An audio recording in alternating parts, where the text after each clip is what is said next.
காவேரி நின்றுட்டு இருக்காங்க. அப்போ விஜய் வந்து பேசுகிறாரு. என்னதான் பிரச்சனை காவேரி, சொல்லு. ஏதாவது உனக்கு என் மேலே கோபம் இருக்கா? உண்மையை சொல்லு. அக்கா தங்கச்சிக்குள்ள பிரச்சனைன்னு நான் நினச்சேன். ஆனால் என் மேலே உனக்கு ஏதோ ஒரு கோபம் இருக்குன்னு நான் நினைக்கிறேன். எதுவாக இருந்தாலும் சொல்லு, பார்த்துக்கலாம் அப்படின்னு சொல்லிட்டு விஜய் கேட்குறாரு. இல்லைங்க, அந்த மாதிரி எதுவுமே இல்லை அப்படின்னு சொல்லிட்டு காவேரி சொல்கிறாங்க. இல்லை, உன் தங்கச்சி கூட யமுனா கூட ஏதோ சொல்ல வந்தா, ஆனால் போயிட்டா. என்னன்னு எனக்கு தெரியல. எதுவாக இருந்தாலும் சொன்னாதான் நான் வந்து ஒரு சொல்யூஷன் சொல்ல முடியும் அப்படின்னு சொல்லிட்டு விஜய் சொல்கிறாரு. எதுக்காக நீங்கள் சொல்யூஷன் சொல்லணும்? என்ன காரணம்? இங்கே பாருங்கள், நான் இங்கே இருக்கிற வரைக்கும் நீங்கள் எனக்கு சொல்யூஷன் தருவீங்க. அதுக்கப்புறம் என் பிரச்சனையை நான் தானே பார்த்துக்கணும். அதனால் இப்போத்துலேருந்தே நான் என் பிரச்சனையை பார்த்துக்கிறேன். நீங்கள் கப்பை கொடுங்க, நான் போகிறேன் அப்படின்னு சொல்லிட்டு அங்கேருந்து டீ கப்பை வாங்கிட்டு அங்கேருந்து காவேரி போகிறாங்க. போனோடனே அப்படியே கோவமாக வருது விஜய்க்கு. என்னடி பேசிகிட்டு இருக்க? நீ தாண்டி இந்த வீட்டோட மகாராணி, நீ தான் இங்கே இருக்க போகிற. எல்லாமே மாறும், புரியுதா அப்படின்னு சொல்லிட்டு விஜய் அப்படியே பேசிகிட்டே மனசுக்குள்ளேயே இருக்காரு. காவேரி வராங்க. வரும்போது அப்படி நர்மதா வராங்க. என்னடி காலையிலேயே வந்திருக்க? ஆமாம், மாமாவுக்கு நாளைக்கு ஷூட்டிங் இருக்குன்னு சொன்னார். என்னாச்சு, போனாரா 8 மணிக்கு அப்படின்னு சொல்லிட்டு காவேரி கேட்குறாங்க. இல்லைக்கா, மாமா போகல. அக்கா போக வேணான்னு சொல்லிடுச்சு. அதனால தான் நான் உன்னை கூப்பிட வந்தேன் அப்படின்னு நர்மதா சொல்கிறாங்க. ஏன்டி, நடிக்கிறது நல்லது தானே, எதுக்காக அக்கா இப்படிலாம் பண்ணிகிட்டு இருக்கா?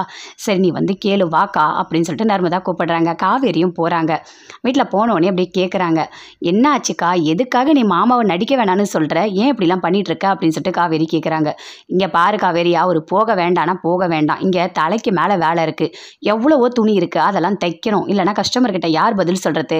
நம்ம பழப்பே போதும் அப்படின்னு சொல்கிறாங்க. எனக்கா பேசிகிட்டு இருக்க நீ?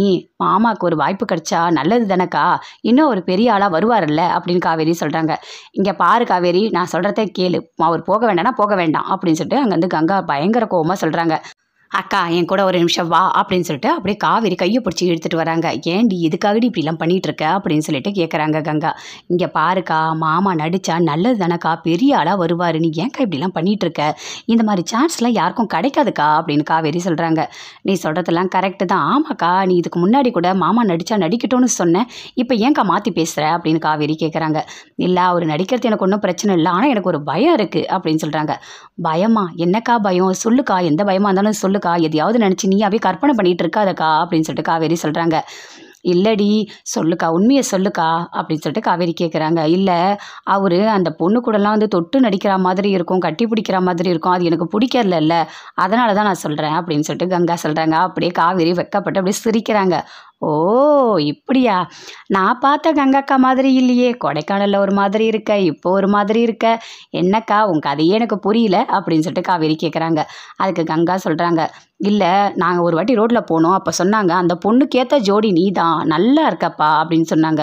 என்னால் அதை தாங்கிக்கவே முடியல தெரியுமா, அவருக்கு நான் தான் அப்படின்னு சொல்கிறாங்க. சரிக்கா, சரி, இதுதான் காரணமா? ஏன்க்கா நீ இப்படி பண்ணிகிட்டு இருக்க? உனக்கு ஒன்று தெரியுமாக்கா, மாமா மனசு முழுக்க நீ தான்க்கா இருக்க. ஒன்றை தவிர அவர் மனசில் யாருமே கிடையாதுக்கா. அவரோட தேவதையே நீ தான்க்கா. அவர் யாருக்காகவும் உன்னை விட்டு கொடுக்க மாட்டார். அவர் எவ்வளோ பெரிய ஆளானாலும் அவர் மனசு முழுக்க நீ தான்க்கா இருப்ப. நீ ஏன்க்கா பயப்படுற அப்படின்னு சொல்லிட்டு காவேரி சொல்கிறாங்க. நீ சொல்கிறதுலாம் உண்மையா காவேரி அப்படின்னு சொல்லிட்டு கங்கா கேட்குறாங்க. ஆமாக்கா, நான் சொல்கிறதுலாம் உண்மை. அப்போனா அவர் நடிக்க போகட்டும் அப்படின்னு சொல்கிறாங்க கங்கா. அதை கேட்டோன்னே காவேரி பயங்கரமாக சந்தோஷப்படுறாங்க. சரிக்கா, இதை நீயே போயிட்டு மாமா கிட்ட சொல்லு, ரொம்ப சந்தோஷப்படுவார் அப்படின்னு காவேரி சொல்கிறாங்க. இல்லை, நான்லாம் போய் சொல்லலை, நீயே போய் சொல்லு, நான் உள்ளே போகிறேன் அப்படின்னு சொல்லிட்டு அங்கேருந்து கங்கா அப்படியே போகிறாங்க. அப்போ குமரன் கிட்ட போய் சொல்கிறாங்க காவேரி. இங்கே பாருங்க மாமா, உங்களெலாம் நடிக்க வேணான்னு சொல்லிட்டாங்க அக்கா. என்ன மாமா பண்ண போகிறேன்? நிறைய அங்கே லாஸ் ஆகும், பாவம், இன்னொரு ஹீரோ வேற தேடணும் அப்படின்னு சொல்லிட்டு காவேரி சொல்கிறாங்க. அப்படியா, கங்கா என்ன நடிக்க வேணான்னு சொல்லிட்டாளா? அப்போ நான் ஒன்றுமே பண்ண முடியாது. கங்காவை கஷ்டப்படுத்திட்டு என்னால் எங்கேயுமே போக முடியாது. சரி, வேண்டாம் விடு அப்படின்னு சொல்லிட்டு குமரன் சொல்கிறாரு. அதை பார்த்தோன்னே காவேரி பயங்கரமாக சிரிக்கிறாங்க. மாமா, அதெல்லாம் ஒன்றும் இல்லை, நீங்கள் போய் நடிங்க மாமா, அக்கா ஓகே சொல்லிட்டா அப்படின்னு சொல்லிட்டு காவேரி சொல்கிறாங்க. அதை கேட்டோன்னே உண்மையாவா காவேரி சொல்கிற அப்படின்னு சொல்லிட்டு குமரன் பயங்கரமாக சந்தோஷப்படுறாரு. ஆமாம் மாமா, நீங்கள் போங்க, நான் போகட்டுமா அப்படின்னு சொல்லிட்டு கங்கா கிட்ட போய் கேட்குறாரு. போயிட்டு வாங்க.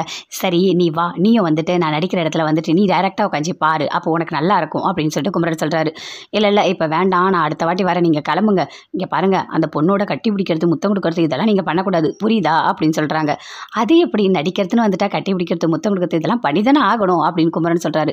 இங்கே பாருங்கள், நீங்கள் அந்த மாதிரி சீன்லாம் நடிக்கக்கூடாது, புரியுதா உங்களுக்கு அப்படின்னு சொல்லிட்டு கங்கா சொல்கிறாங்க. சரி, நான் போயிட்டு வரேன் அப்படின்னு சொல்லிட்டு குமரன் அங்கே வந்து சந்தோஷமாக போகிறாரு. விஜய் ஆஃபீஸில் இருக்கார். அப்போ காவேரி வராங்க. உங்ககிட்ட நான் ஒன்று பேசணும் அப்படின்னு சொல்கிறாங்க. சொல்லு காவேரி என்ன அப்படின்னு விஜய் கேட்குறாரு. இல்லை யமுனா வந்து ஒருத்தரை விரும்புகிறா, அவனையே நான் கல்யாணம் பண்ணி வைக்கிறேன்னு சொல்லிட்டு நான் சொல்லியிருக்கேன் யமுனா கிட்ட. ஆனால் அந்த பையன் இன்னொரு பொண்ணை விரும்பியிருக்கான். அந்த பொண்ணையே நினச்சிட்ருக்கேன். என்னால் யமுனாவை கல்யாணம் பண்ணிக்க முடியாதுன்னு சொல்கிறான். எப்படியாவது கல்யாணம் பண்ணி வைக்கணும் அப்படின்னு சொல்லிட்டு காவேரி சொல்கிறாங்க. நான் என்ன பண்ணணும் அப்படின்னு சொல்லிட்டு விஜய்